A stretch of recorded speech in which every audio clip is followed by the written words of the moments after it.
What is up, everybody? Welcome back to the worst pick'ems on the internet. Let's get into this. It has been a while since I've done this, so let's see how I do. Starting off with Thursday Night Football. So today, we have the Dallas Cowboys versus the Detroit Lions. One team is hot, the other is not. I'm going to go with the hot team with the great offense beating the team that has been on a cold streak with a bad secondary and a bad O-line at the moment.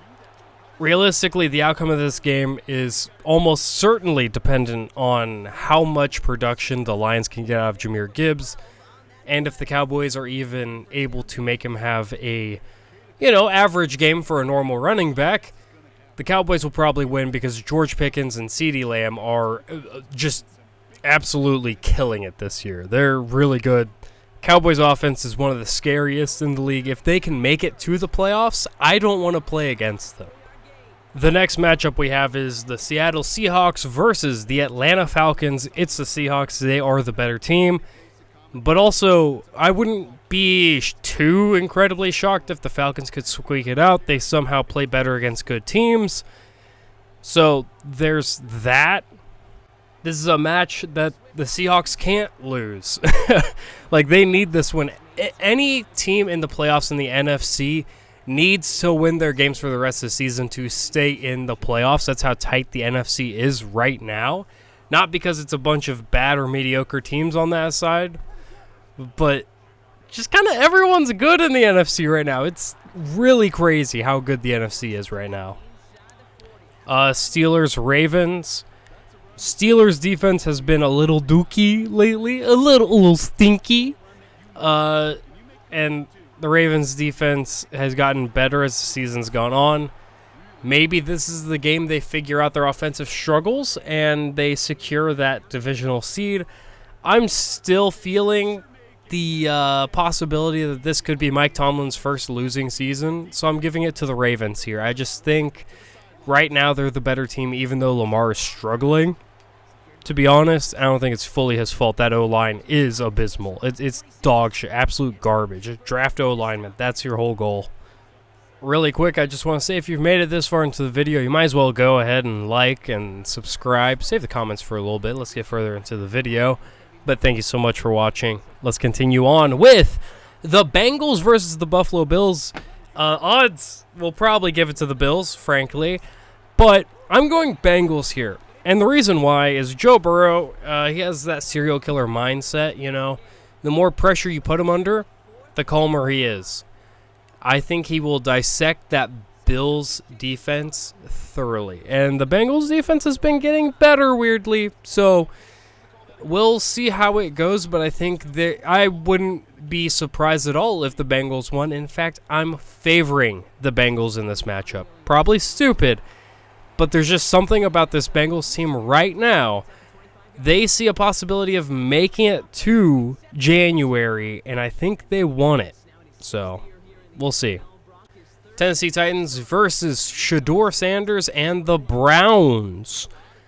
I'm going to give it to the Browns. I think Shedeur Sanders has his best game so far against the Titans, and I think that's a confidence builder that he needs as a quarterback that has gotten first-team reps only for the past couple weeks, not even a month at this point, I don't think. I think this could be a big stepping stone for him as a player. It might show Cleveland the way. If he does really, really well, and again, it's against the Titans, grain of salt, but at the same time, Shedeur is a brand-new player, essentially. This could be what shows the Browns that he might be the future. He might not be. This is a game to look out for if you're big on Shedeur, or if you don't watch him, I guess you could hate watch him and root for the Titans of all teams. Titans are awful. Worst team in the league, genuinely. They're terrible.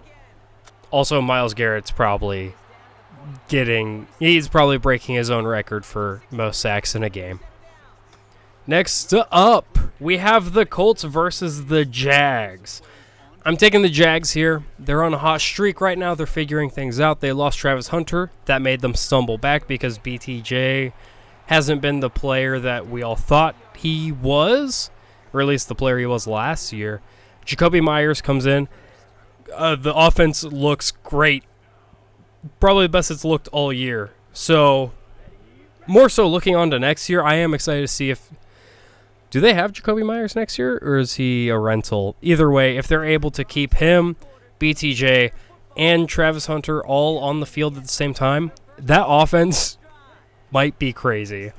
That's really exciting. Anyways, the reason I'm picking the Jags over the Colts are cold right now.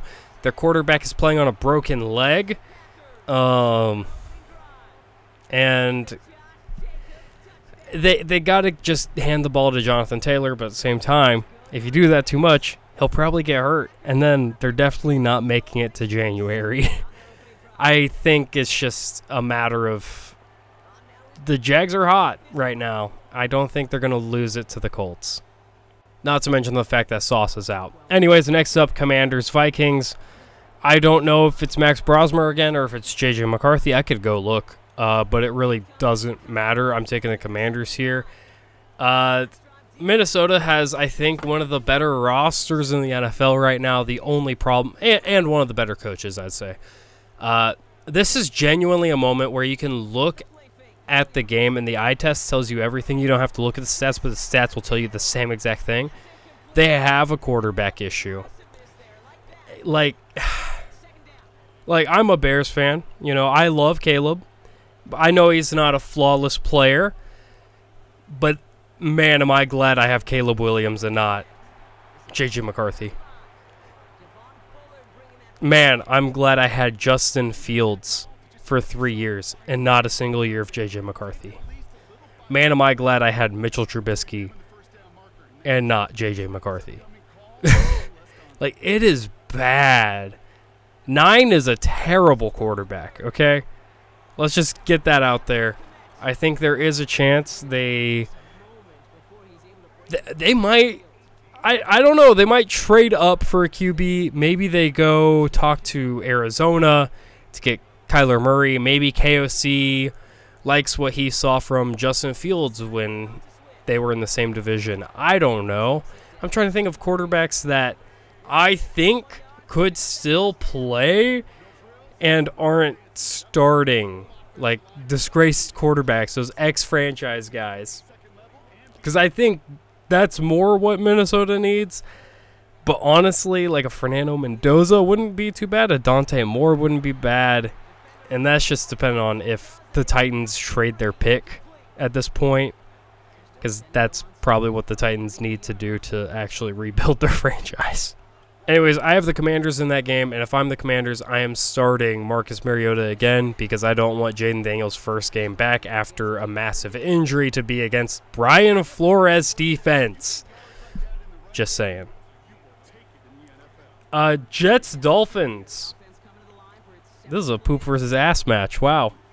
You guys like those poop versus ass games? Remember when this was a primetime game earlier in the year? Justin Fields kind of balled out that game. They still lost it, and he got benched. It's just weird. I'm taking Jets here. I don't know why. Frankly, I just think it'd be funny if the Jets won stupid games and got a worse draft pick out of it. Next up, we have the Saints versus the Buccaneers. It's the Buccaneers. It's Tyler Shuck. You shuckers out there, you can gas him up all you want. I know what he is. He belongs in a retirement home, man. He's senile. Moving on. Broncos, Raiders. It's Broncos. AFC West has weird Raiders shit. Like, sometimes the Raiders just pull one out. I don't think this is a season where they do beat a divisional opponent. If I'm being honest, they don't have an O-line. They got Ashton Genty, and then they spent 2 more picks on wide receivers. They spent a third, maybe more, on Geno. I can't remember. So they wasted a bunch of picks on a quarterback and weapons when they don't have an O-line. It's the Bears last year. I'm going to be honest. Exact same thing we did. But I don't think next year the Raiders have the resources to get an O-line like the Bears did. Joe Thuney, not on the market anymore. Drew Dahlman, not on the market anymore. Jonah Jackson, I mean, he's good. He's great. But he's not Joe Thuney and Drew Dahlman and Darnell Wright. Darnell Wright was always here. But, yeah, I don't know how the Raiders fix their problems, honestly. I don't know how they can address in free agency or the draft. They're down bad. Next up, another NFC West team gets a really easy match to make sure they don't move out of the playoff picture. We have the Rams against the Cardinals. It's the Rams. If the Cardinals win this, we might have to ask some uncomfortable questions, okay? Like, I hope the Cardinals don't win this. It's at that point.